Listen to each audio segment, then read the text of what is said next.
And we're live. What's up? Hi, this is Manta Rays in the sky. Let's go. Let's Um, go. All right. Off to a good start. So why don't we start with why exactly it's called Manta Rays in the sky? Well, I think that's a pretty simple question that most people can realize just by looking at the graphic. Yeah, It's that manta rays are pretty cool and they they're belong sick. in the Yeah, sky. Yeah. yeah, I totally agree with you. I think that they should biologically be able to fly, right? With their Honestly, I wingspan. I don't see why not. Like the whole thing is what are those called? Birds, yeah. Birds have hollow bones. And that's actually what's capable of making them fly, you know. It's just hmm that when they flap their arms or their wings, they're so light that they can just lift themselves up, Yeah. whereas manta rays don't even have bones, they have cartilage. So when they flap, they should be able to fly, you know. Yeah, I mean, is cartilage lighter than hollow bone? I don't know. That's a Maybe. good question. Yeah, I if there's no way to know, I could only assume that that's true. Yeah, that's true. I mean, you know, I think that we need to see some manta rays flying in the sky I because think there's so. nothing stopping them from doing it. So, Or if not, I think that should have at least been like a Salvador Dali painting. Like I can't believe that, oh, yes. you know, he's got elephants with really tall legs, but they don't have flying manta rays. I mean, what Yeah, can you do? that's ridiculous. They look like birds. Like Yeah. But anyways, I guess that's kind of like our first topic is something I just said, maybe. Uh, when you don't know something, just assume it to be true. Because oh, yes. because I find personally, like I know many people that operate that way. I don't think they'd admit it, but they do. That like I think that's a very good narrative on our society as a whole. People just Yeah. kind of assume, oh, this is true. Oh well, I found this on my Instagram Explore page. Obviously it's true. Or I found a YouTube video. Clearly it's true, you know? That's And true. I think very little people are critical of every single thing that they read or learn about. Like, that is probably the most important skill, right? Because, no one's, you don't know if anyone's telling the truth. Like, even if they think they are, right? yeah. Obviously, people will spread misinformation, whether they know or not. And it's so easy to just, It is, yeah, because that's the thing. If you don't question it and you hear it and then you just accept it, you're like, oh wow, like that's true. I accept this, and then you go tell other people. Like, yeah, like I know me personally, I tried to feed into that a little bit, in which I would purposefully spread like that sounds about misinformation, right. but Yeah. but it would be about very ridiculous stuff just to see who I could get to believe. So Yeah. so so there's some I didn't even realize at the time that this actually is a conspiracy, that birds don't exist. Like I remember maybe 7 years ago, yeah, like I was in high school and I would like talk to people, like if I'm just looking for conversation, I'd be like, oh hey, do you believe in birds? They'd be like, what do you mean? And I'm like, well, just for example, pigeons. Do you think pigeons are real? And they'd be No, like, they're yeah, robots. obviously. Well, yeah, but keep in mind I'm talking to sheeple. So they'll be Yeah. like, oh yeah, obviously they're real. And I'm like, oh, well, don't you ever notice how pigeons are in every major city, like all across the world? It doesn't matter what climate, it doesn't matter if you're in Cairo, Egypt, or Moscow, Russia. hmm Every major city, there are pigeons, but not You're right. anywhere else. Like I grew up in the suburbs of Toronto. I didn't see a single No pigeon pigeons. because it's not a major city. Who Yeah. cares? Who cares about like Oshawa or the Durham region? Nobody. That's why nobody sent But pigeons there. in Toronto, downtown Toronto, you can Oh find yeah. Oh, pigeons. there's pigeons everywhere. Oh Yeah. yeah. You go to Queens Park, Pigeon Central. Yeah. Yeah, That's I fucking know. true. Yeah, I remember when I was in. Oh, for all the listeners who don't know, I am a scholar. I have spent many years in different educational institutes. The first university I attended was in St. Petersburg, Russia. And in Russia, not only were there pigeons in all the major cities, but they were also ridiculously aggressive pigeons. Like they would dive right by your ears, and it's like, Yeah. okay, wonder what they're trying to listen in on.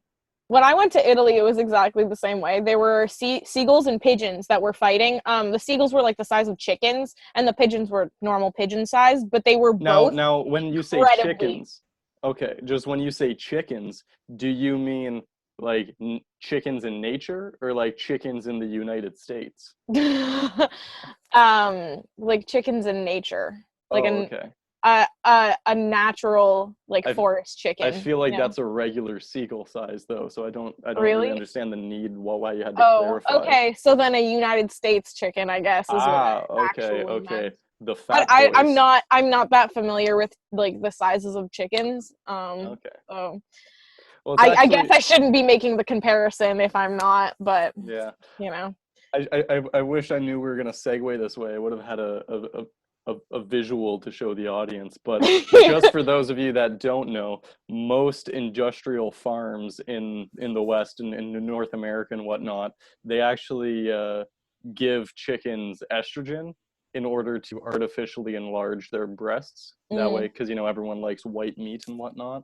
yeah, So when you actually look at a chicken like from these farms versus a chicken like out in nature, like the size difference is absolutely ridiculous. Like I, that's I'm not crazy. sure what the age is, but I know that there's a certain age that these chickens can't live past, otherwise they're so heavy they crush their bones and they Yeah, can no longer walk. yeah. I've Yeah. I've definitely heard of that. So Um, anyways, so there were these ridiculous chickens you saw fighting in Italy. yeah, yeah, You yeah, you you yeah. you frequented illegal cockfights a lot, I believe, right? Oh, yeah, yeah, yeah. Exactly. There's actually a seagull or chicken seagull, I guess, fighting ring in Venice. That's where we got attacked by seagulls. It's crazy. And yeah, there were some underground seagull fighting Wow. groups. It's Okay, crazy. that's wild, crazy. Yeah. So I guess with that intro out of the way, we'll get into Our the actual purpose of this topic. podcast. So Yeah. so please, would you like to or first would you like to introduce yourself? Yeah. I think we were supposed to use fake names, but I don't remember uh Yeah, what mine that's was. true. So I usually just like the female you just heard speaking, listeners. I usually refer to her as vroom vroom. mhm. It is a Oh, so you're sound. gonna It is also an introduce myself onomatopoeia. for me.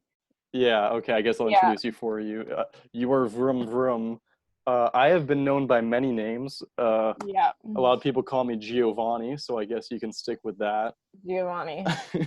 But yeah, I think you and I had a rant earlier about how dumb names are.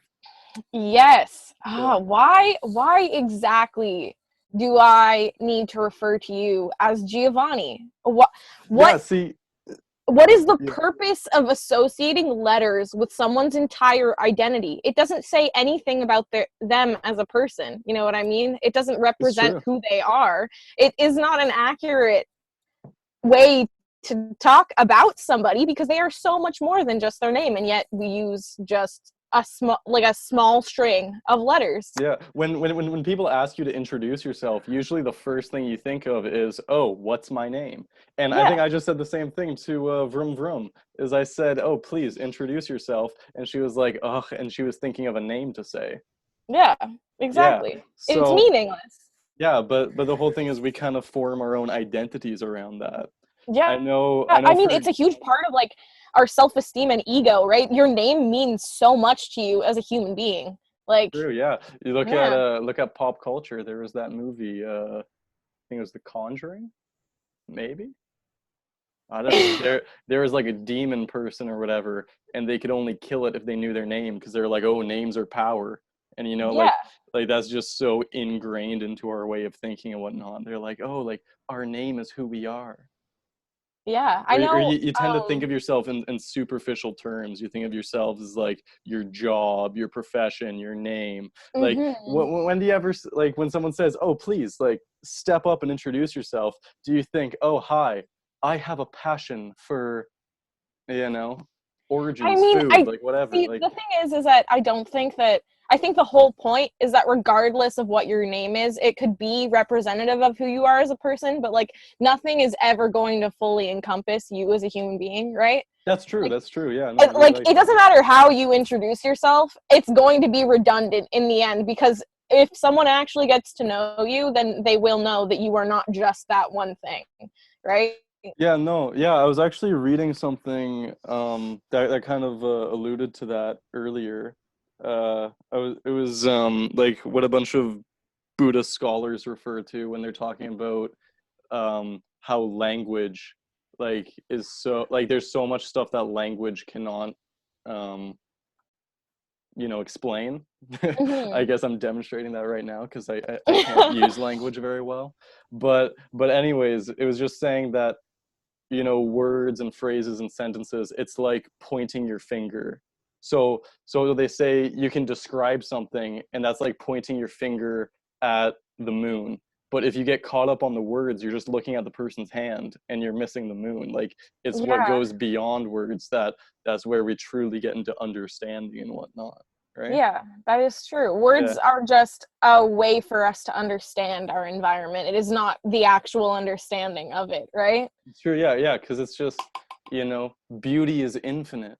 The world is infinite. Everything's infinite, but we're constrained to a finite language. We only have so Yeah. many words that we can use to describe, It is you know. impossible to describe every single sensation, every single view, every single like thing that we will ever experience. And we just have to accept that.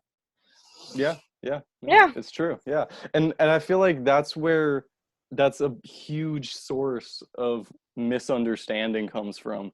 It's when people just get caught up on the words because everybody like even though there are definitions of words, everybody has a slightly different like connotation or like Mhm. interpretation with it. So whatever sentence you say, the mental image that people come up with or the ideas are always slightly different. And Yeah. so like when you focus too much on the words, that's like you don't understand the essence of what this person's trying to say. And I feel like that's something that's really hard with things like texting or whatnot. So many Mhm. people just prefer to talk over text or social media or whatnot. But so much of communication is nonverbal that all these social medias, you're not actually communicating because everything you read in your own voice, you read in your own tone. Like the mood that you're feeling is going to affect how you read the text from somebody. Absolutely. Yeah, I think that like I could never express my feelings fully to anybody like without actual face-to-face interaction. Like yeah, yeah, it's true. Like I have a hard enough time trying to like when I'm in a conversation with somebody, like trying to mhm. express words to describe things. They just kind of like go with, okay, no, I get the vibes from this guy, but but no, I couldn't imagine like having a meaningful conversation over text, like when it's like something deep or like something like I don't Like know. Or the whole serious, thing is, yeah, like like if it's like serious or personal, like people that fight over text, like if it's oh, with with yeah. friends or with relationship partners or whomever, like why?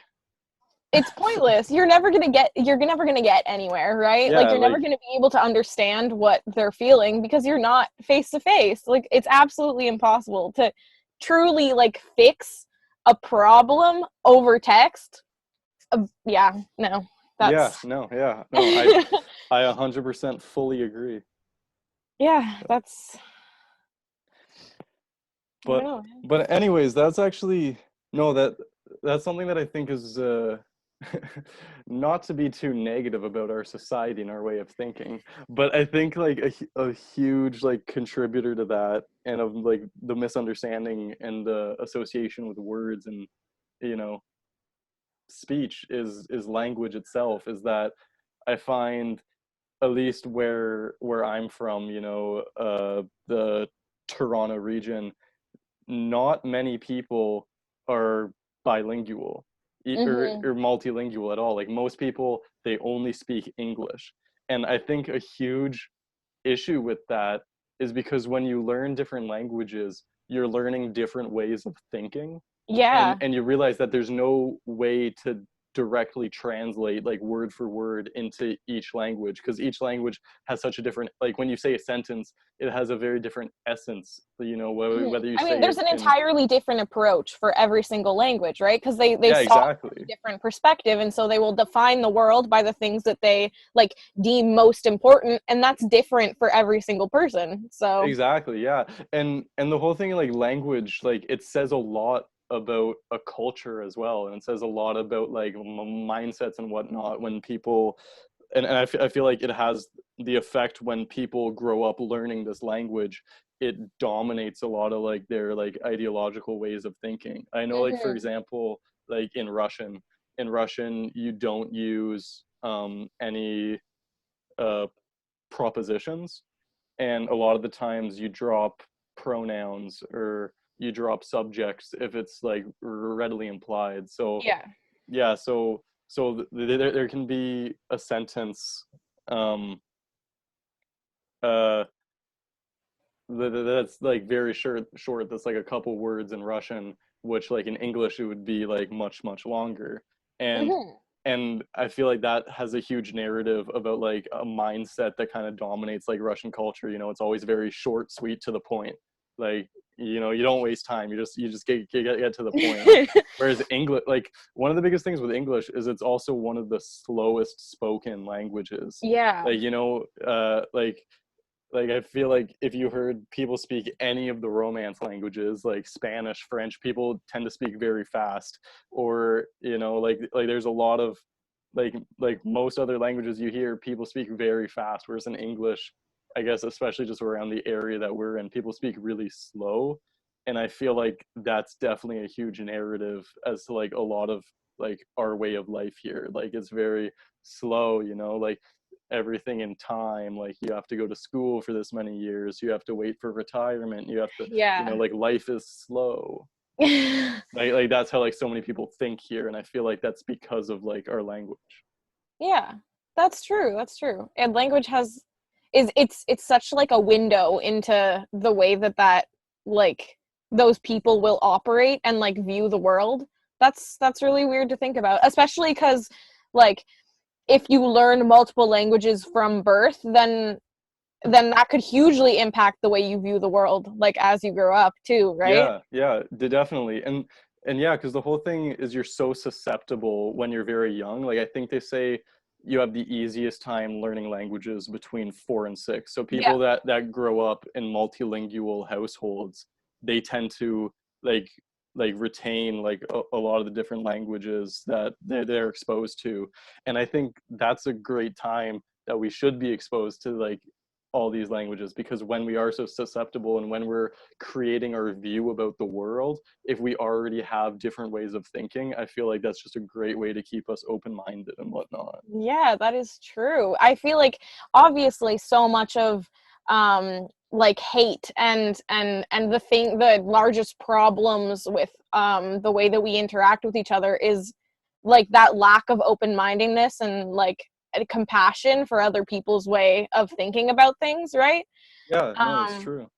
so yeah, just a simple thing like learning multiple languages can Yeah, and I help think that. there's also like there have been many different studies on cognitive benefits from this. They say when you Oh learn different yeah. languages, that's also supposed to help with like your mathematical skills or with, you know, connecting different regions of your brain. It's also really important much later in life when like that's something that's seen a lot when people have dementia or some type of degenerative brain disease, is Mhm. usually when they start to lose their hold on language. They usually always tend to maintain their mother language until last. So that's why when people are multilingual and when they're really old and they start to like get really bad dementia, they'll tend to forget all the new languages first. So if you just have that wealth of understanding, that you just have like all those different abilities,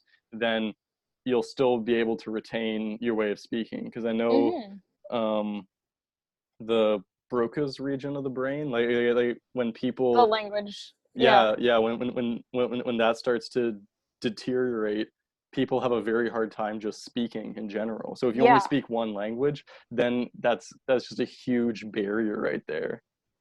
Yeah, Like that's true. I even know, just for me, I remember when I was first in Russia, like I hung out with a lot of the international students, and we were from like all across the world. Like I was the only person from North America, Hmm. and so there's like a lot of people who were Italian, a lot of people from South America that spoke Spanish, and I hung out with them, and like we didn't really speak Russian super well. So when we'd speak it, and then just from like my knowledge of French, like Spanish and Italian, like is really similar, like a lot of like the linguistic roots. We'd speak, it would be the most broken thing you'd ever hear. There'd be like a few words in English, a few words in Russian, throw in a Spanish word. And I remember coming back and just sticking to, now the thing is, keep in mind, I'm not fluent in any of these. Like I just have like Yeah. these handful of different stuff. But in coming back and explaining that to people, because saying like we weren't really fluent in each other's languages, so we were just speaking very broken. They're like, oh, that must have been so complicated, that must have been so confusing. But I found it the opposite. Like it's the most like it's so liberating, so freeing. Like you can say like whatever you want and people just tend to understand. And it's like, if there's something that you think Italian captures more than English, you like throw in a couple Italian words too. Like I don't know, it was like I definitely found that a very interesting anecdote. But Yeah, that is really cool. I mean, yeah, when I was in Italy, I remember we had to go like buy lunch or dinner and we could eat wherever we wanted. And every single night we had to go find a place. And obviously I couldn't speak any Italian. I tried. I knew how to like greet people and say thank you yeah, and like please and hello, but I didn't know how to say anything. I didn't know how to ask for anything. And they were so, I guess they're really used to it in Italy. It gets huge amount of yeah. I think most tourists. people speak English there, right?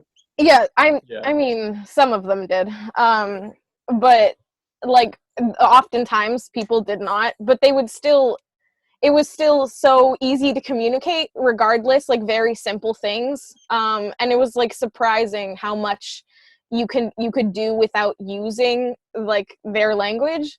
I don't know. yeah, It was interesting. yeah. I think that definitely comes down to like very, because I know, for example, like when I traveled across Europe, like I found a lot of that was a lot more easy because in like the EU education system, like people or like you have to learn English at a young age, like just Yeah. like that's just how the EU system works.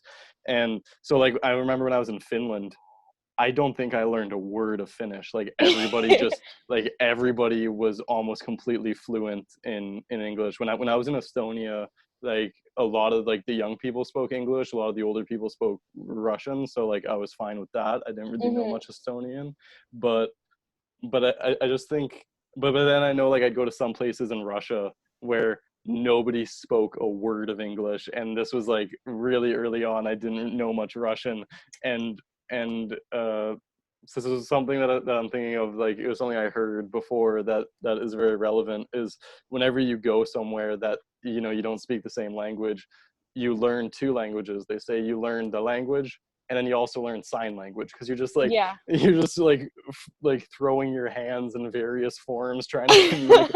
Like it's definitely very interesting, but like There's you a say, lot of like like pointing and gesturing. yeah, But yeah, yeah. but I can definitely like relate to you in the sense that once I got like a very like beginner like understanding, like I only knew like a handful of words, but I could use them to say so many things. Like Exactly. people could just because I remember I was with somebody and and because most people thought I spoke well in Russian, and I spent a lot of time with one of my friends there, and then she just spoke up after, and she was like, I I just realized you know very little Russian. And I'm like, yes, that's true.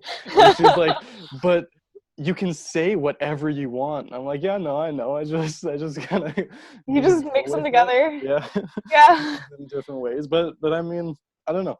Uh, I don't know where I was going with that side rant, but Yeah, no, that's really cool. I feel like I feel like at the same, like in going off of that, I think that like a lot of times people will attempt to use, like, overcomplicate things for absolutely no reason. Oh yeah, for sure. I think that, like, especially in English, there's so much, like, redundant, there's so many redundant, like, words and phrasing, and It's very true. And yeah, I think definitely like I agree with what you're saying where people tend to overcomplicate things. I find, yeah.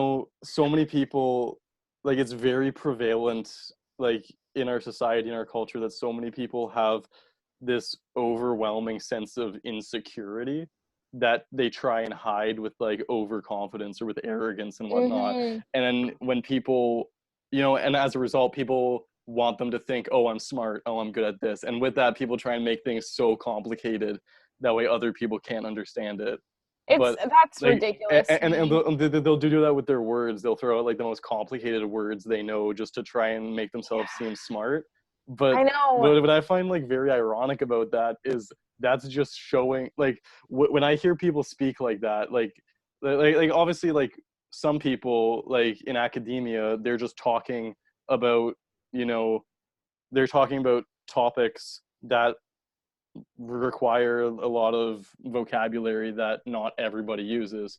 So in that Yeah. sense, I understand. But when you're just talking about mundane things and you try and overcomplicate it, and you're spouting out like the fanciest words, like when I hear that, I don't think, oh wow, this person's smart. I think, oh wow, this person's really not confident in themselves.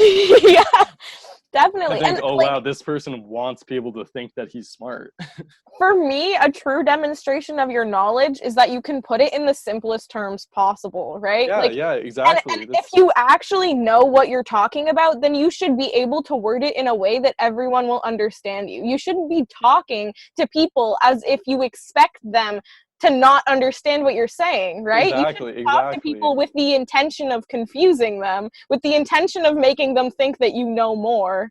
Like, Yeah, no, I fully agree. I know, for example, Richard Feynman. He was a really famous physicist for his work in uh, quantum electrodynamics. mhm. But something that he's most famous for is for his work in education, because he was really big on teaching physics, and he revolutionized a lot of the ways in which physics is taught. Because a lot of it can be very um, like like you get so sewn up in like your own vocabulary and your own world and your own terms. You realize that it can be really hard for people to learn physics, because if they don't have like all those understandings, then they'll just see that stuff and be like, oh, that's too complicated for me. So Richard Feynman did a lot with spreading the education of physics. But it was actually something that he said that I really liked, that reminded me of what you said, was you don't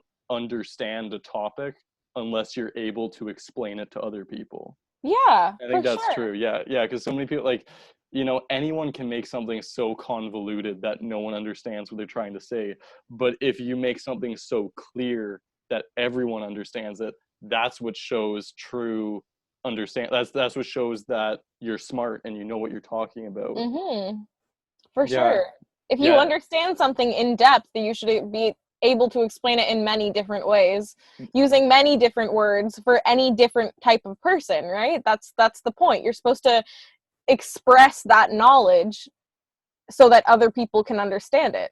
Like, yeah. why else would you learn it, right? Exactly, exactly. That's the point. That's what, and when you hear that, and when you learn from other people, that's what really makes you think, oh wow, this person's smart. Like if you learn something from them. If you Mhm. hear someone speaking gibberish, then you don't think, oh, this person's smart. You think, oh, this person's a douchebag. Yeah, even if they're speaking in something translatable, even if they're using complex words, like overly complicated words, Yeah. and it still technically makes sense, I will still not acknowledge that person's intelligence like as much as I would someone that just uses simple short words, you know? Yeah, Um, yeah, and it's true. But I think also something to keep in mind. It was something Albert Einstein said, was that everything should be made as simple as possible, but not simpler. And yes. and so I think the whole thing is, especially when it comes down to what you're talking about, don't over like make it overly basic, overly generalized, Well, yes. because then that just puts forth like a false understanding. Like there definitely are certain things, like I know, like for example, in my education is in mathematical physics, and I know, so like that's something that a lot of people tend to think is very complicated. It can be made very easy, but the whole thing is there's also a lot of stuff that you can't uh like make overly simplified. I know, for Hmm. example, like in the realm of quantum physics, that's something that very few people understand, but a surprisingly more amount of people think that they understand it. Whether that comes down to like Marvel movies or like different stuff in Hollywood, Yeah. people will hear things and they'll think, oh, like this is how life works. This is how, the world works. When in fact, like it's a bit more complicated, but like I Yes. don't know. And like you said, like there are many, many different topics and realms of like thought, I guess, where you need really, really specific words in order to get a message across, and people will study like very, very specific things where general, like commonly known words would not work in the place of them. So obviously there's that, and like if you, I don't really know where I was going with that, but yeah, no, you have to use like the obviously the Yeah, most no, I applicable words, yeah, but yeah, no, I yeah, understand. I understand what you're yeah. referring to. But okay, a bit of a different side note is, you ever just stop and think about, like, just in isolation, how weird talking is or whatnot? Because it's just like, hey, let me vibrate my vocal cords in a certain way and move my Yeah, mouth, and you'll understand the essence of what I'm trying to say. Right? Like, isn't that's it just a absolutely weird wild to process? me. Yeah. And like especially as humans, because we have so many like existential issues. We talk about such deep philosophical thought. We question the point of our existence, and we just vibrate our vocal cords or like move our hands around, and Yeah, we're no, able it's to true. express Or all you, of that. yeah, or you just think about like written language as well, just a bunch of like lines like on a screen or on a Yeah, page or something. Like you think of like the wealth of knowledge that are in books. But then you yeah. just stop and There think of are how weird entire a book is, worlds, right? like entire degrees worth of information written down Yeah. just in like using these tiny little symbols that are Yeah, I don't know. arbitrary, that Yeah. mean nothing, but we are able to read them and like take so much. Yeah, no, I just think that's just like it's a weird way of thinking about things, but it's just, I think it's important to realize how arbitrary literally everything is. Everything. Yeah. Every I single know. concept. Yeah, I know there's a French philosopher, Sartien, and that was something he talked a lot about. It was referred to as like the Sartrean perspective, was just when you take anything, like whether, written language or a chair, and you just completely isolate it from like all of like our associations, it's weird. That Hmm. anything you take, you can just think of, it's like it's so weird. And when you don't think of like all the associations us as humans hold about like this different stuff, like there's such weird things. Yeah. I don't And know. it's just so strange to me that like as human beings or as creatures on this planet, we're able to divide the world in such a way that it makes sense to us. And when we like pick it apart like that and and like disassociate the are like certain things in the world from I don't know their label or their group, then Yeah. the world becomes like a jumbled mess of things that we can't even think about. Like it, Yeah, it's true. yeah, And that's the whole thing. Like that's kind of what our mind does. We just tend to divide things and we separate things and we put up like automatically. artificial labels. But the whole thing is that's not how nature actually is. And I think something that's really interesting but really beautiful is how like in biology, like in anthropology as well, there is no universal taxonomy. So like Hmm. there's no way of like dividing between like species and genus and whatever that everybody agrees upon. Yeah. Which I just, because it's so true, because what can you say, like I know like there are like these definitions of species and whatnot, which is, you know, like having a fertile offspring. That's what classifies you as members of the same species. But Yes. the whole thing is when you come down to like the fundamental level in biology, we've all evolved from the exact same bacteria. So like we are all related.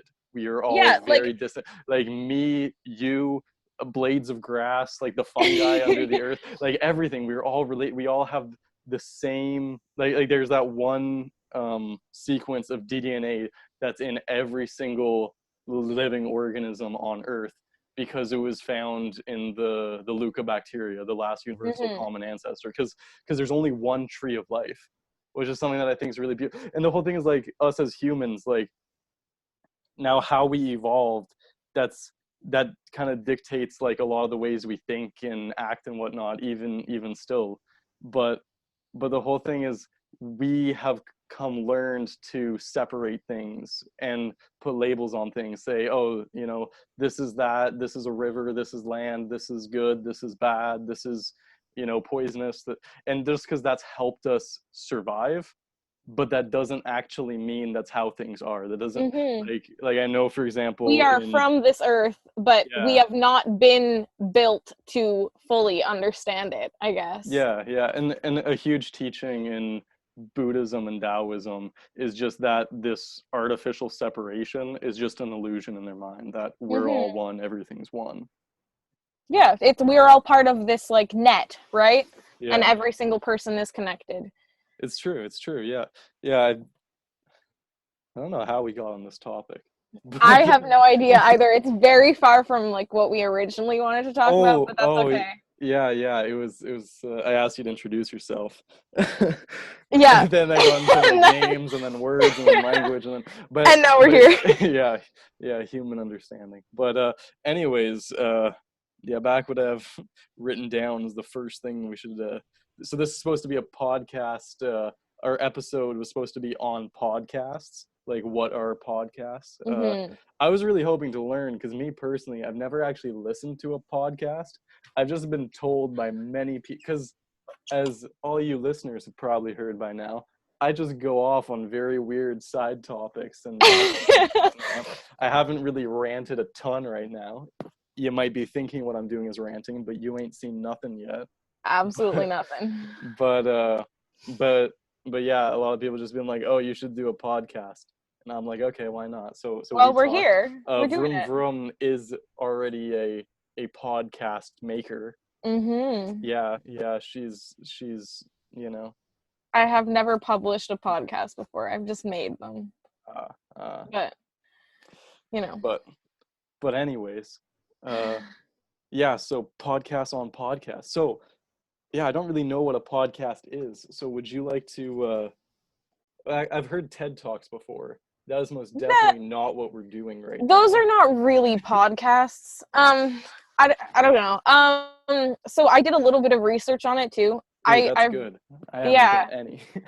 I I also have watched quite a few podcasts in my life. Um, they're it's a really cool platform, I think. And I because it's just a conversation. It's almost always just like encouraging just people to talk. And I think that we maybe like don't record that part of life, like just talking Okay. that frequently. I feel like I'm kind of Um, treating this like a radio show, because I keep addressing the listeners. And I also oh no, said we're that's going the way live, and I know that we're that's the not way live, so most podcasts are done as well. okay. You address you address your audience. I don't think I really have. Hello, everyone who's listening. I don't know how many people that'll be, but you Millions. exist. I acknowledge you. Thank you for being here. Um, I don't know. Usually there's like some music and stuff. We don't really have that, but that's No. fine. Um, yeah, If we get to the point where like we start to say things that like incriminate ourselves for legal reasons, I feel like we should have some background music on. Just that way we can be like, oh, take that down. You know, that's copywritten music. you yeah, know, you know. that is true. I tried to do that with all my sex tapes. Like I make sure if I make a sex tape, it's only to Yeah. like Is this not incriminating, like, in pop and of music, itself right but now? no, it's fine Like, you because that's the just whole said you thing is weren't going to incriminate yourself. yeah, because they found a loophole. Is there? Because I'm like, oh, you can't post that. That's not free music, and they just took off the audio, and I'm like, well, Well, what can that you do? sucks. But I mean, anyways, the difference between a podcast and a vlog? It's something I was hoping you'd explain.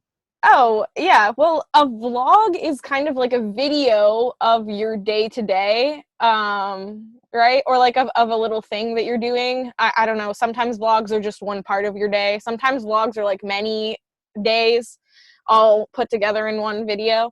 Okay. But it's just a little chunk of your life, I guess. And podcasts are kind of like a radio talk show, right? Except it's on posted online rather than on the Okay. radio. Now, I just had the hindsight realization that maybe explaining what a podcast isn't the best thing for a podcast because whoever's Yeah. listening to it has probably listened to stuff before. That is true. Yeah. See, I I don't know. I did not just define a podcast, Oh, okay? okay, I okay. took some notes on some other stuff. Please Um, continue. so um first of all, I like think that podcasts are really, really cool because most of the time they are free, and so all of this knowledge is completely free. People can just listen to it, listen to people from many, many different walks of life. And like there's a lot of like podcast series that will bring on like different people every single episode and stuff like that. So yeah, I think podcasts are really cool, and it Yeah. emphasizes the importance of having that free information, right? Yeah, that is true. Yeah, that is something I really like because that's something I think like information knowledge all this stuff should be free. Education should be free. Like there shouldn't be any barriers between you and the truth. And Exactly. I feel like something that's hard with that is where like I think we mentioned it before where there is so much misinformation on the internet. There Mm-hmm. is or even like in books there's so many things that are just like put out there that people are like, oh, okay, like I accept this, like this is free information. So that's something that's really hard. I know there in the field of science there's something referred to as predatory journals because most scientific journals where research is public, you have to pay to get access to it. Mm-hmm. But then there are things called open access journals in which the person publishing it actually pays themselves. That way their research is free to the public. But then where these predatory journals come in is they pose as open access journals and they don't have any peer review process. So they Mm-hmm. just have these people pay them. They'll hold on to the article for like a certain amount of months, pretend like they're doing a peer review, and then they'll publish this journal.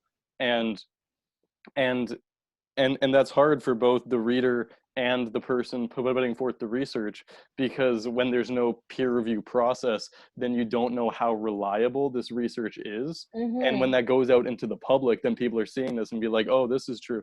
Like I know for example for the environment, I think environment and medicine are like some of the biggest targets for predatory journal. And that's where Makes sense. you can find like all these like jabronis being, oh, climate change doesn't exist. Almost all the evidence and statistics we have says that's not true. Says Yes. that we're having terrible effects on the environment, Yes. that like not only just like the Anthropocene we're living in, but just that the majority of the damage happening is because of humans. Yeah. But every now and then you'll find some article that'll be like, oh, actually that's not true. Actually, maybe cows are having more of an environmental Yeah. effect than humans. And that's something that's hard is because when these journals pose as scientific journals, people that aren't trained in academia that can't really recognize the difference, they just kind of accept this knowledge. Or even so many people don't even go to journals. They'll just see things like on like news homepages or on like different stuff. It'll just Mm-hmm. make headlines. And that's something where like science is like such a, like it is a lot more subjective than most people realize. And there are a lot of issues right now, like fundamentally, with scientific research. I know, for example, there's something referred to as p-hacking, which is when someone will run a study where there will be so many variables that they aren't actually looking for anything. They'll just look at the data after the fact and draw correlations. And they'll be like, oh, like these two things are correlated. So let's say the study was on this and it was successful. We're looking at, eating chocolate and happiness indexes. Yeah. And that's something else, is just the complete misuse of statistics. That's something Yeah. that, because again, that's not things that the general public tends to have in-depth knowledge about, that they tend to rely on other people to explain stuff, which Hmm. is where where a lot of the issues come from, is And not it is like so questioning like, things, questioning sources, questioning yeah. authority.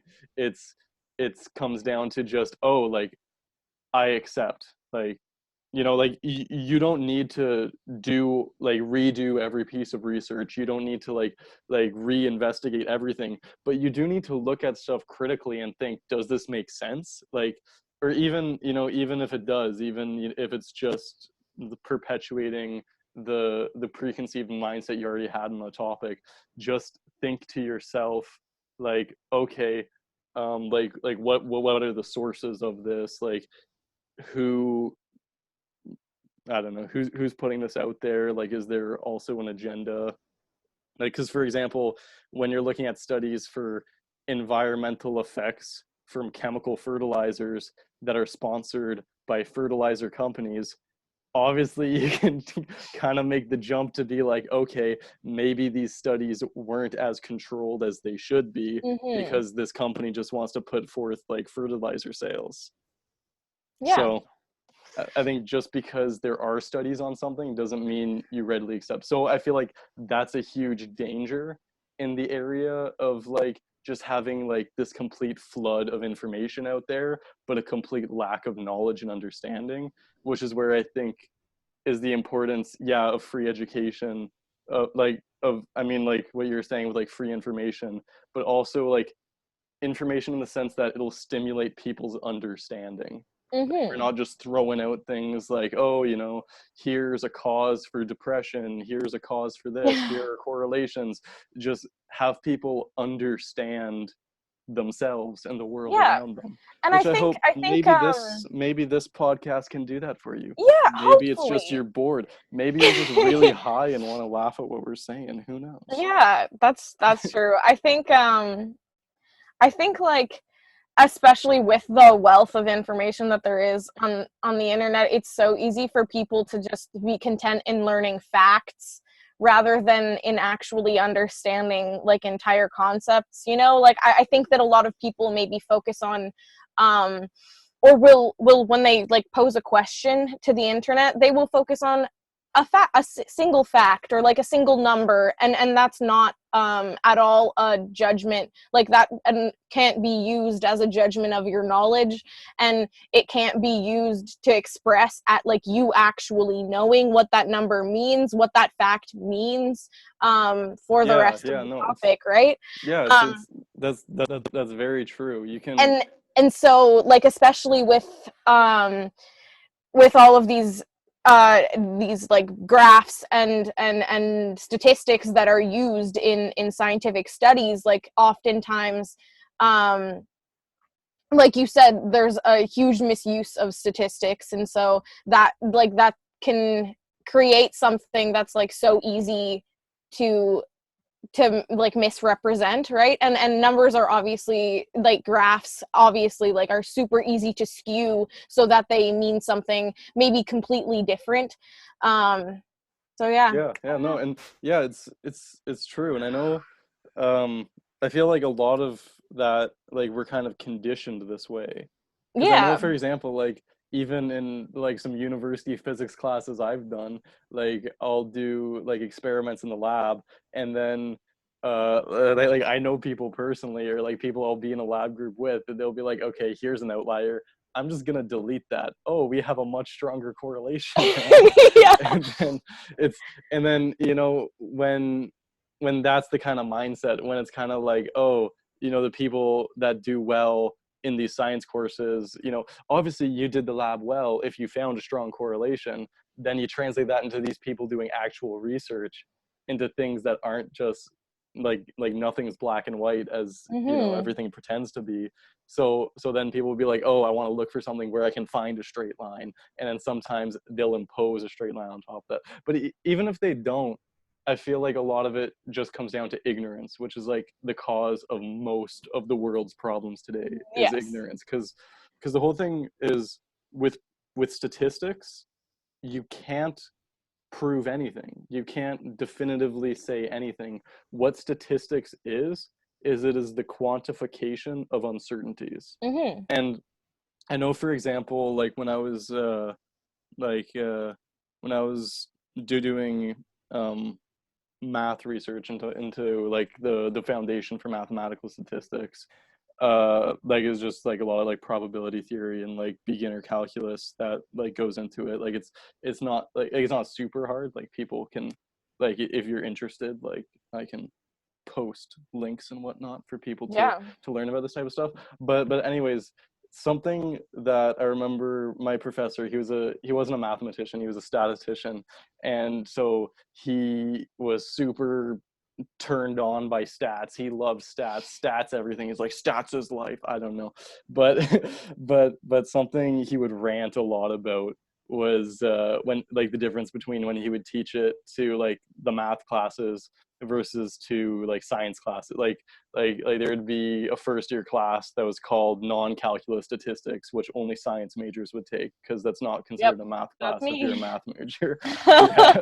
But anyways, yeah, he would just rant about like like a lot of the content that goes into that class, because the dominant attitude he sees a lot in science isn't actually questioning anything. They're just kind of like accepting things. There's like, so Yeah. for example, like something that you use a lot in like permutation tests is called a p-value. So the p-value is the probability that your null hypothesis is wrong.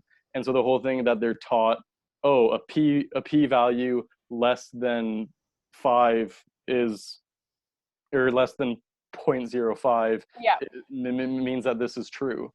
But it doesn't. It means that it's very probable this is true, but it's like there will always be that fraction of a possibility that it's not true. And that's all things are. Like science as a whole, as a model, it's a best guess for Mm-hmm. reality, but it's, you can't actually prove anything. Like it's like nothing is definitive. You're just saying things that are very probable.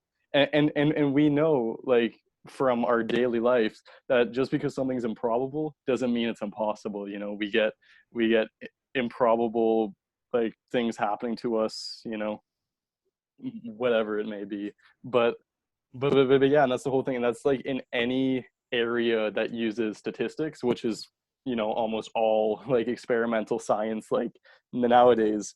um uh, and there are varying degrees of it. Like there's varying levels of the uncertainty, but the whole thing is that no matter what you do, there is always a fundamental uncertainty.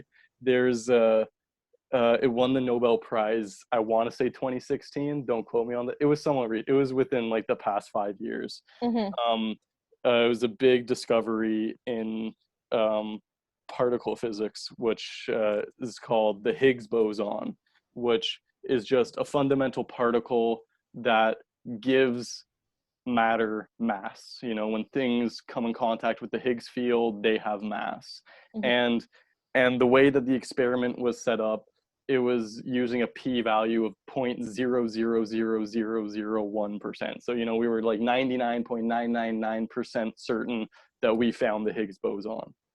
But no matter how precise we go, there will always be that fraction of a percent, or that margin of error that Mm-hmm. we're not, you know, accustomed to. Now, like, I'm not saying, oh, disregard science, oh, you know, we don't actually know anything. Like obviously science is very useful, you know, like because of our understanding of physics, we have televisions, we have phones, we have the device I'm using to record this podcast right now. So the whole thing is, it is useful, but, you know, keep that understanding that, oh, you know, we don't fully, like, the Socratean perspective, like what Socrates says, the only thing that I know is I know nothing. I think that's important to have at any level, Yeah. and a healthy level of skepticism when you see new headlines, whether it's a new diet that's supposed to do whatever, or yeah. Yeah. I mean, I think that regardless of the source, even if it is someone that you trust, it you should never take it at face value. You should always do your own It's research, true, hold yeah. your own opinion based off of like what you research after the fact. Like you can never accept a fact as truth immediately after Yeah, hearing yeah, it, no, right? that's, yeah, that's really true. And the whole thing is, again, with like just the flood of very like misused research and everything, you can find a study that says anything. Like I don't know, I'm sure, like I could, I don't know. Like so yeah, it's important You're to have absolutely healthy, right, because yeah, it depends on the population that you are studying from. It doesn't matter if it's like a random sample or not. It depends on it, like the environment. It depends on the like yeah, exactly, yeah, yeah. yeah, And so you can get any results from any study. It just depends on the people that you are studying, right? yeah, And no, that's very true. yeah. Yeah. So And I you can think, make people believe whatever you want, basically. yeah. Yeah, and I think that, like, yeah, like what we were talking about, like with like the philosophy of science, like the whole thing, something that I find a lot, like in our culture, so many people think of science as like this, like, omnipotent thing, that like science knows everything, that like people treat science like God, like which like we already discussed, like it doesn't, it's the best guess, and there's a lot of things outside of the scope of science, Mm-hmm. like for example, like whether like it's like philosophy or religion, which just like a lot of what they deal with isn't empirical, so it could never be scientifically studied. like Yeah. like this stuff doesn't mean that it's wrong, because there are also things like math and logic, which also aren't science, but most people generally accept them. Yeah, but and a huge but thing is that like we define our world with these like empirical scientific methods, right? But so much of our development as a society, like as a human race, and so much of the way that we work as human beings are not, we cannot define them empirically, right? Yeah, no, it's that's really true. And you know, that comes down to, like, I think what we were saying before, like where our brain just, we like to impose things onto the world, whether, you know, it's like artificial separations or like our Hmm. preconceived ideas. Like it doesn't actually explain how things really are. And I Yeah. think something like so Ibn al-Hazm, like the old philosopher that actually, like, you know, invented science, invented the scientific method in the Islamic golden age, at the House of Wisdom in Baghdad. He uh, like um, he like what he was pushing forth was just the idea of questioning everything. Like he lit, like at that time, like there were so much advancements and so many different stuff, but what he really pushed forth, which became like the scientific method, and then like Galileo introduced that into the West, and that was the foundation for like our science, was just the whole idea of questioning everything, which, even though now we claim to be like so scientific and whatnot, but we lost that very essence of like why science was like first philosophized to begin with, was just to question stuff. Hmm. And now that we have so many of these questions that are given a most likely answer, right? Because it's a best guess. We think that those are like 100% answered. It's black and white. We have the answers to it, and so now that question is closed. We no longer need to ask it, right?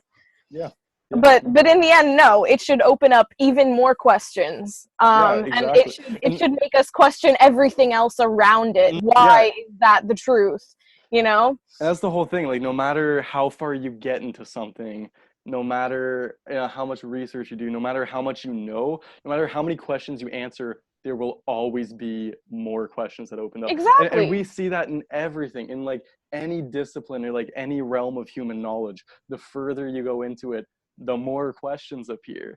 And like we've been, again, like Ibn al-Hazm, he like not only like science, like he invented like the empirical study of physics. Like he did a lot of stuff with optics. Flash forward over 1,000 years to right now, we still have so many like unanswered questions in physics. Like there's so much stuff we don't know. And then if eventually we reach a point where we do know this stuff, there will definitely be more. Like there will never be like a fundamental theory of everything. There will never Yes, be no, something that knowledge is explains infinite, just like everything else, right? We cannot exactly. possibly And like our obtain all of it. yeah, and our finite models cannot capture that. I know like a little bit outside of science, but like what's used as a lot like in a foundational tool of science in the realm of math. Foundationally in math, a lot of it is structured off of set theory and formal logic. And something that's really interesting is there's an axiom in logic that's referred to as the Gödel incompleteness theorem. Or yeah, it's a theorem. My bad. Sorry. It's a theorem. It's the Gödel incompleteness theorem. And in math, what makes a theorem is that it is proved true within the system. So if you accept the system given, then you have to accept everything that's proved within the system. So what the Gödel incompleteness theorem showed was that any like axiomatic system for describing arithmetic was either incomplete or inconsistent. And Good stuff. yeah, so and essentially like what that like how that translates into like life and like philosophy, like all the deep like connotations of that. Like it was just saying that foundationally, like math will always be incomplete. Like so arithmetic, so like what we just think of like as adding and like the operations on numbers, which is like very foundational in like a lot of math, that no system can fully encompass everything within the realm of math and be like both complete and consistent. Yeah. So the sense there will always be something that's true, but that you can't prove why it's true. And then when you just, I think that extends to just like everything. So when you think like so much science that builds off of math, like just think of that as well. Like there will always be something that's true that you can't prove why it's true. And then just in life, there will always be something that's true that you can't prove why is true, because our models, whether it be a math model or a science model or like philosophical reasoning or language, everything we use is finite.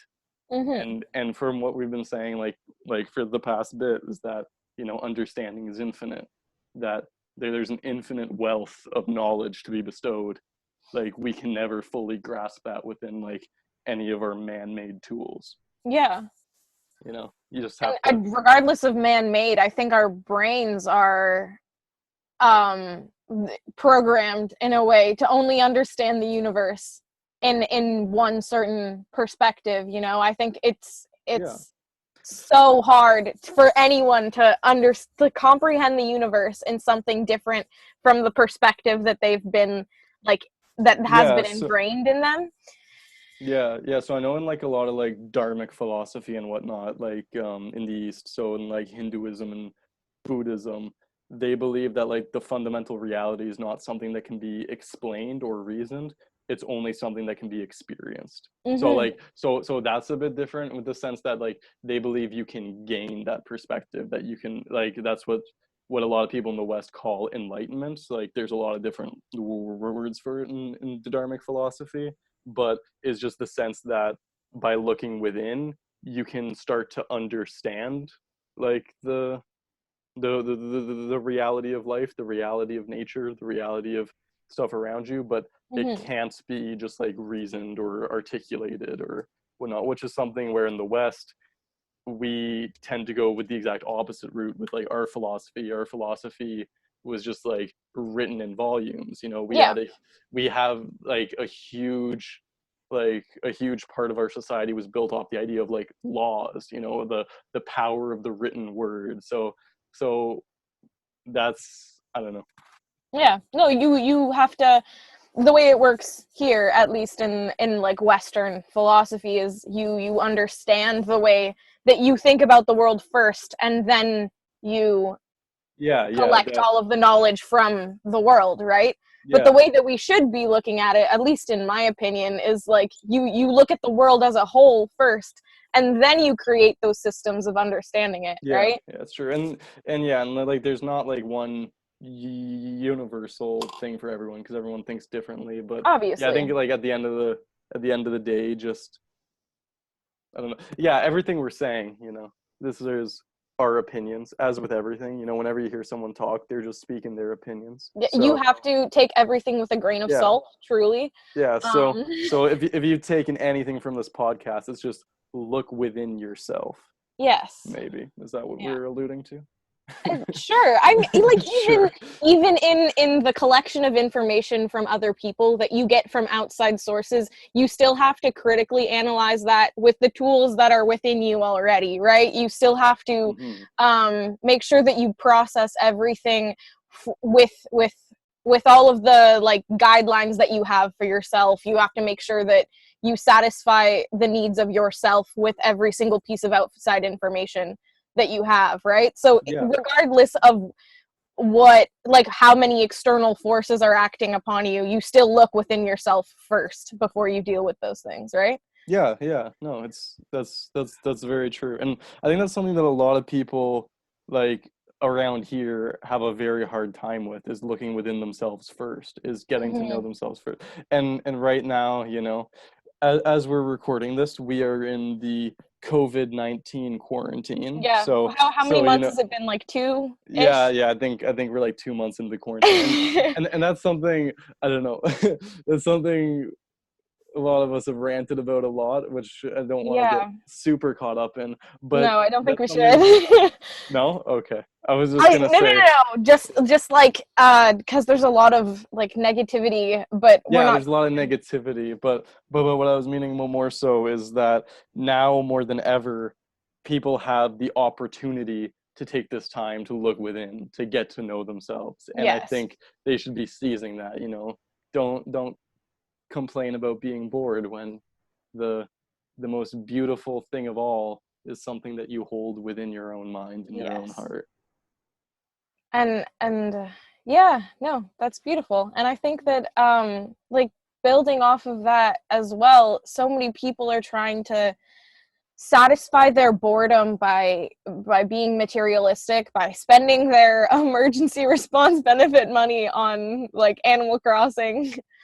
I was unaware of this. Okay. And a new Nintendo Switch. I was talking about this with some people the other day, and apparently that's their experience generally too. Is like people are finding themselves in a situation where they need to satisfy like their like materialistic needs or like distract Yeah, themselves but and that's hard. some other way. Like so much of entertainment right now is just distractions. The Yeah, whole it thing, is. like when you think of like daily life, like outside of it, like it would be people, you go to work or you go to school or you do something that you generally don't enjoy, and then you spend a long time doing it, you accumulate stress, and so at the end of the day you look to distract yourself, so you'll Mm-hmm. watch mindless television or play video games or do something else. But the whole thing is, again, like that doesn't actually help anything. That does, because the whole thing is, as long as you're distracting yourself or if you fill yourself with empty pleasure, you'll never be peaceful. Like you'll never know true happiness and true Mm-hmm. joy, which I think comes with Pete. It comes from, happiness comes from within. And I Mm-hmm. think until you find it within yourself, until you can sit completely alone with nothing to do and no distractions, just be alone with your thoughts and alone with yourself and find contentment, I don't think you'll ever be truly content. That is true. And I think that we live in a society of instant gratification, right? And Yeah. so I think it's really difficult for people to see past that, to see that there is more to be had if you It's sit down with yeah, yourself and talk and think through the things that you're going through rather than just piling on top like more and more things that will instantly gratify you, whatever that may be. It's different for everybody. yeah. um No, but I fully yeah, agree. it's Yeah. it I think that's something that's kind of forced down our throats a lot.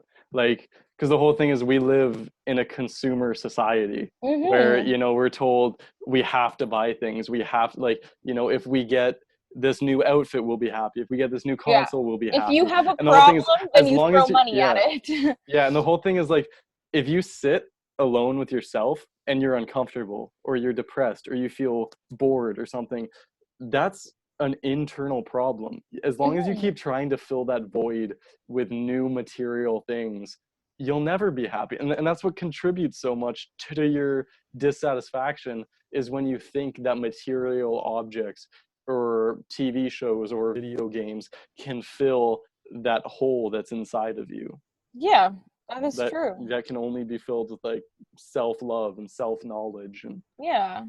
And it but is so but yeah, difficult the for whole thing people is to like, reflect upon yeah, themselves. yeah, but when you live in a capitalist economy, everything just, you know, I'm not going to go into a huge anti-capitalist rant right now. We can fill a whole other podcast with that. Yes, we But the will, whole thing I'm is sure. that in order for like the market economy to stay afloat, there has to be that constant influx of buying things. You have to be spending money. You have to be putting forth something new. There has to either be that perceived obsolescence or planned obsolescence, you know? And the whole thing is, as soon as you start practicing minimalism and looking for happiness within, then there's a lot of issues without, you know, when like our, because that's not how our economy is set up. We need Hmm. people to be buying things, and as a result, that's how advertisement just completely targets people now. Like, I know, uh like in the terms and conditions we agree to, I feel like that could be a podcast, like if we just go through terms and conditions of like a bunch of stuff we agree to. But I mean, Yeah. like No, everybody, even like, Zoom itself isn't. yeah, exactly. Like Zoom, like what we're recording this on, it literally listens to you and it sends it to a third party Yeah. for, I don't know what it like. It's very explicit. Like right away, you agree that like all you the data is being sent to a third party. But like we do that all the time, and then so advertisements are made so personal, and then we relate to that, and we'll be like, oh, like maybe this will bring me joy, but that's not true. Or it'll be the opposite, and it'll push like a bunch of like programs for um like like I don't know, like different things. Like it'll be like, oh, buy the subscription and learn how to be happy with yourself. Oh, Hmm. buy the subscription and, or oh, get like these get help books. I don't know, like I just find, if there's something, if you have to spend money on something, then it's probably not going to make you happy. True happiness, you don't need to spend money on. True Yeah. experiences are, Obviously, money will improve your life in this oh yeah, society. yeah, like It I'm can not, yeah, improve your quality of life, but it will never give you contentment, and it will never give you the understanding of yourself. yeah, Like, you can never achieve that with any amount of money yeah, ever. And so that's why, like, you can't buy happiness. yeah, yeah, and like I'm not saying, like, you know, get rid of all your material objects, get rid of all your money, get rid of like Obviously. anything that, but I think it's just, again, it's something within, it's the mindset. It's get rid of these toxic mindsets you have. Like if you want to keep like I don't know, like a bunch of like different like what brings people clothes. Some people like clothes a lot. If you want to keep like a whole like wardrobe of fancy clothes, I'm not saying like get rid of everything. I'm just saying get rid of this clinging mindset that you have to it. Because Yes. then, like with that also, you know, if you're attached to something, whether it be material or like an idea, like a TV show or something, eventually it'll fade away. You know, your shirt will get stained or ripped or whatever, the TV show will get canceled. And then if you've like somehow attached yourself to it, if you've defined some source of happiness from it, well then all of a sudden you're missing that happiness. Hmm. Whereas when you like just realize like, oh, like, you know, all this stuff is passing pleasure. I realize it's like a lot of this stuff, I'm going very Buddhist with that, so I don't like, I don't want to like No, but I what's think the that word? I agree with you, like, Yeah, 100%. yeah. Like I don't want to like impose any like beliefs onto people, but I It just is it think, is just your perspective that yeah, you were yeah. It's speaking just my from. perspective. Yeah. So I think with that, you know, just mindset is everything. Examine your mindset, and And right now I think is an amazing opportunity we have to examine our mindsets. Yeah, I liked what you were saying before about like how we will like attach ourselves to certain things. I think that people will often put a part of their themselves into a lot of things around them instead of realizing that truly the only thing that can embody themselves is themselves, whatever that may Yeah, be, I no, guess. no, yeah, no, I But understand. I hope other people do. yeah, I don't know. I think that's kind of hard to explain. But yeah, I think that people often will put parts of their life into other things, and so they depend on them, whether it be a person, whether it be an object, whether it be a concept. And I think that's something that we need to, or I try and get away from, right? Like you can't rely on other things around you, because in the end they are all inconsistent. Like you cannot Yeah, you cannot yeah. truly rely The on the the only thing permanent is change. exactly. Everything changes. Everything's always changing. And as long as you exist, everything will change around you, right? And so Yeah. the only thing that you can truly rely on is yourself, Yeah. because And I you think your yeah, consciousness will exist for as long as you will, right? So yeah. And I think a lot of people get very negative and very pessimistic with that type of thing. I think people will be like, "Oh, like what's the point?" I remember meeting someone that I worked with before, and like this was when we were away tree planting in northern Ontario, and like that's something that like is a very physically demanding job as well as it's mentally demanding. So a lot of people quit and a lot of people leave. I know there's a guy, it was his 20th season, and he didn't talk. 20th. Yeah, so he didn't talk to like any of the new people. And oh wait, no, oh no, I got him confused with, okay, yeah, no, this was his 11th season. it Okay. was it was our supervisor who was living in the bush for 20 years. Yeah. Holy So anyways, it crap. was this guy's 11th season. So anyways, he was still there a long time. But uh he wouldn't talk to any of the new people or the new workers until like after the first month, because I remember him saying, "Oh, I'm not gonna waste time to get to know somebody if they're just gonna leave." And I'm like, Mhm. that's so depressing. Like, what do you like? Everybody leaves. Like, you can't think like that. Like, I don't know. The whole thing is like realize like everything is impermanent, everything's changing, but Yeah. don't be depressed about that. Don't think, oh, like what's the point, it's just gonna leave. Like I see it as the opposite. Like when you know that like this moment is passing, like everything's fleeting, that makes everything so much sweeter. like Yes. like when you watch the sunrise, you don't think, oh, what's the point, the sunrise is gonna end. You think, oh, this is beautiful, and a huge part of that beauty is because it's so temporary. That's why people love sunrises so Yeah. much, because it's the perfect analogy, because it's so temporary. It only exists for like the couple minutes, and then the sun's up. And it's the same thing with sunsets. It only exists for a couple minutes, and then it's nighttime.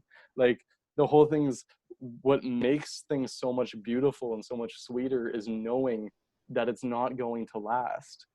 What is the point of experiencing good things if there is nothing else, Yeah, right? and Like we and we so will that not ever appreciate anything good if we did not also experience everything else that the world has, right?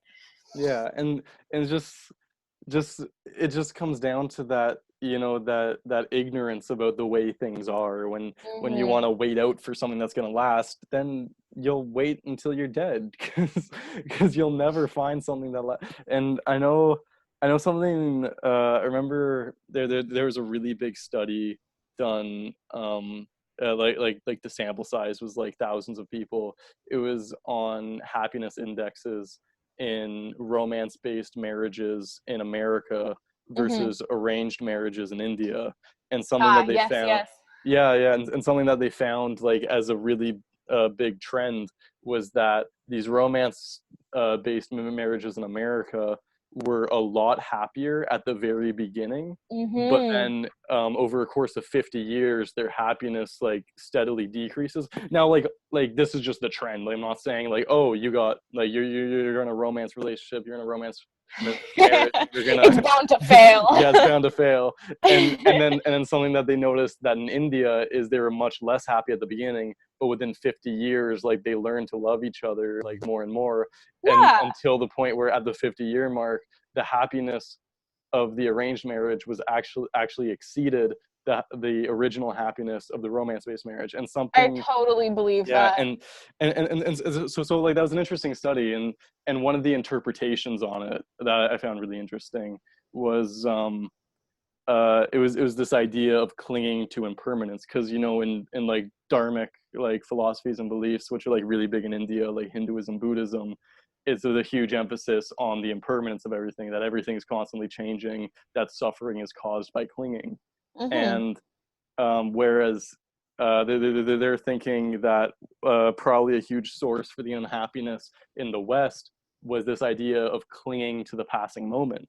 So Mm-hmm. when you really love somebody, like when you have like a passion romance, like that can be like all encompassing right now.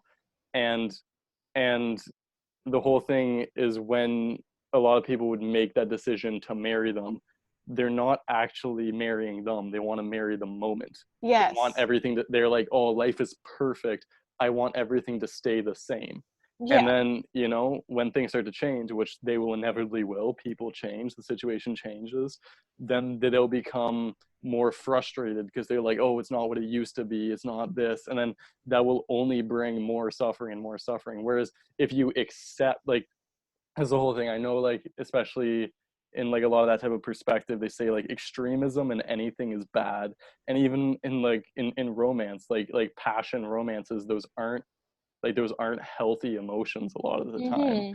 Mm-hmm. And so the whole thing as well, that I think you should be thinking, which would make it a lot more like a, a lot more happy, and a lot more, just a lot better, a lot healthier, is thinking, I really love this person. I i want to be with them. I am excited to both grow, to both change, and see them change. And Yeah, so the whole thing is obviously. like, you And don't know where your path is leading to, but just be yeah. like, oh, I'm excited to. So when you embrace the change like wholeheartedly, when you realize, oh, something that's so sweet about this moment is that it's going to end very soon, like, Mm-hmm. I feel like then you can like jump into life with this, like a very good, happy attitude. And especially life itself, when you think, oh, life is going to end very soon, like I'm going to die, that's something that we all have like an intellectual understanding of, is knowing, oh, I'm going to die someday. But we don't really think about it. We kind of keep it on the back burners until like you get like near death experiences, when people tend to like change their lives and whatnot. They're like, oh, like, and I think a huge thing with that is, that the lack of understanding. I think if you fully understand, my life is impermanent, I'm going to die, then you won't waste so much of your life. You'll embrace it. You'll live for the day. Like, carpe diem. That's something that everybody hears, everybody knows, but I think very few people actually do. But I think that's a Yeah. great way to actually like bring happiness. Yeah, that is true. I think that our expectations maybe of the way that things are supposed to turn out, or like you said, our obsession with this like impermanence, like that a fleeting moment is what we should strive for. And I think that like you said, the beauty of that moment is that it doesn't last forever, and you should not expect that it will happen again, that you will feel that way again. And you should appreciate that. You should appreciate the fact that you were given the opportunity to feel that in the first place, right? Exactly. and Yeah, and that's and, and true. you should also expect that you will feel other things like that, but you will maybe never experience that moment again. And I wanted to say something about like the romantic part of that idea. I really agree with what you were saying. And also I think that people so often will and like you said, expect that everything will stay the same, and that they won't need to do anything, or maybe work that hard for a relationship. But like the reality of it is that in order, you have to be able to understand that like as you change with that person, you have to like accommodate their changes and their own path, and it's not always going to be like that one moment. It's not Yeah. always Yeah. going to be amazing and passionate and beautiful, and you have to like work. It's I don't know, I feel like people expect that maybe relationships won't take as much effort and like time and work that maybe they Yeah. want. I feel like it's assumed that it comes really easy, right? Hmm.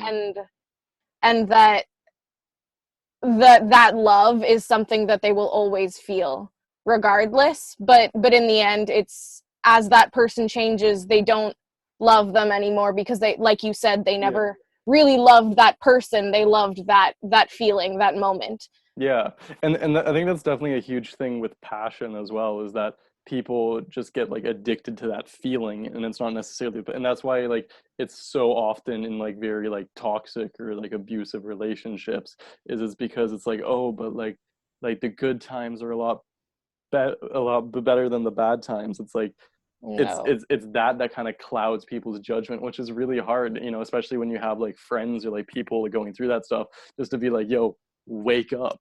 But Yeah. it's really hard because it's such an overpowerful emotion, and the whole thing Yeah. is like anything, like it just kind of like clouds yourself. But to what you're saying before, like with like accommodating change, I think with that, there also like something that's really important is to make sure there's the healthy level of independence. Because I Yeah. know like, because I personally know so many people that are in like very codependent relationships, and something that's very hard, like, is that you are two independent people, again deriving your happiness from within yourselves, but appreciating it and enjoying it with somebody else. Like Mhm. like a phrase I hear so many like people would say would be like, oh, like I hope you find someone that makes you happy. And I'm like, why? Like why would you say that to me? It's like, no, like I hope you can be happy on your own. And if you meet someone that you can enjoy that happiness with, great. But I don't think that should be the defining characteristic of your happy, because you are your own person. Yeah, it's that person should not be Because the reason that you are happy. You should be yeah, happy for yourself, right? exactly. Primarily. Because eventually because again, everything's impermanent. Either that person will leave, or if they don't, they'll die. Like, Yeah. but at some point you'll be on your own again, and you have to be comfortable with yourself. Or maybe you die first, but then that person, if they either define their either way. happiness, either way, somebody will be alone again, and they'll You have to cannot define your redefine. Yeah, happiness by any other person, right? You exactly, cannot define exactly, yourself by any other person, right? exactly, exactly. That's true. So, You can yeah. only define yourself by your name. Ooh. Going Twist. back. No, I'm just kidding. But yeah, But but yeah. yeah, I don't know what just happened. I just pulled a shard of glass out of my thumb. So Where I did that know. come from? I don't know. But but anyways, I feel like I'm just looking over the notes of things to talk about. I feel like a lot of that just kind of isn't really relevant anymore. Like, Yeah, yeah. but Probably. but I yeah, no, I think that's a good note to end it on. That's pretty deep, Yes, everybody, I think that it was like a decent length. I think we did a pretty good job for our first podcast. You were so nervous, but guess what? You talked so Yeah, much, man, and it yeah, was good no. stuff. So, I do tend to talk a lot, but yeah. but anyways, thanks for listening. Yeah, thank you so much for listening. And May come you again. all, yeah, may you, oh wait, no, never mind. Not thank you for listening. No, I had something I wanted to mention about as well, which was something that you said before we end, because it relates to like the last thing we were talking about, Oh, okay, okay, okay. which was like the idea with loves and whatnot. Something that's also very important to realize is so many people mean something different when they say the word love, That is and true. that can be very hard. And one definition that I heard that I really liked, because then it makes it really open and you can make yourself, because a lot of people get really uncomfortable saying that and whatnot. So anyways, one definition that I found that like I kind of adhere to is that loving somebody is wanting them to be happy. So That's so cute. to all the Yeah. listeners, I love all of you. May you love each other. May you spread love. May you make love. May you, yeah. Yeah, love everywhere. Gotta have it. Everywhere. Yeah. Exactly. All right. Okay.